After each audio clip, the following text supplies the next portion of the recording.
Hello' friends, মই আজি আপোনালোকৰ আগলৈ ৰঙালা গছৰ আগৰ এটা ৰেচিপি লৈ আহিছোঁ।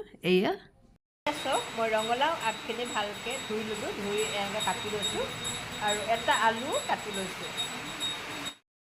এটা মিডিয়াম চাইজৰ পিঁয়াজ মিহি মিহিকৈ কাটি লৈছোঁ আৰু দুফুটা ডাঙৰ চাইজৰ নহৰু সৰু সৰুকৈ কাটি লৈছোঁ আৰু এটা কেঁচা জলকীয়া লৈছোঁ আৰু কেইটামান সৰিয়হ লৈছোঁ।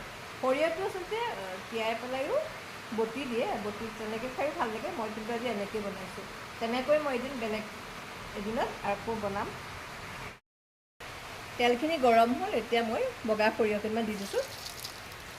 ফুটিব, এতিয়া ফুটিলে এতিয়া মই তাতে কাটি থোৱা পিঁয়াজটো দি দিছোঁ। অকণমান ভাজি লওঁ। এয়া এতিয়া নহৰুটো কাটি থোৱা নহৰু অকণ দি দিছোঁ আৰু জলকীয়াটো দি দিছোঁ। এইটো অকণমান এতিয়া ভাজি লওঁ। এয়া ভাজি ল'লোঁ, হৈ গ'ল। অকণ বেছি ভাজিলে এতিয়া মই শাকখিনি দি দিছোঁ।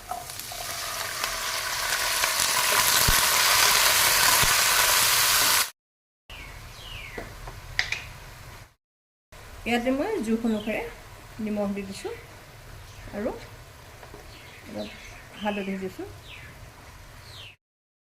ইয়াতে মই অন্য মছলা নিদিওঁ, অকণমান জিৰা গুড়ি দিছোঁ। আচলতে সৰিয়হ বটি দিয়ে, কিন্তু মই সৰিয়হ বটি পেলাই বনোৱা নাই। আজি সৰিয়হটো তেলত দি পেলাইহে বনাইছোঁ। এতিয়া মই গেছটো অকণ বঢ়াই দিছোঁ।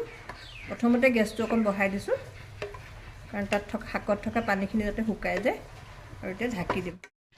এয়া মোৰ শাকখিনি ভজা প্ৰায় হৈ গৈছে। মাজতে 2-3বাৰ এনেকৈ লৰাই দিছোঁ আৰু অকণমান দেৰি সিজিলেই হৈ যাব। ৰঙালা গছৰ আগৰ ৰেচিপি বনাই হৈ গ'ল। এনেকৈ বনাই খাই চাবচোন, খাই ভাল লাগে।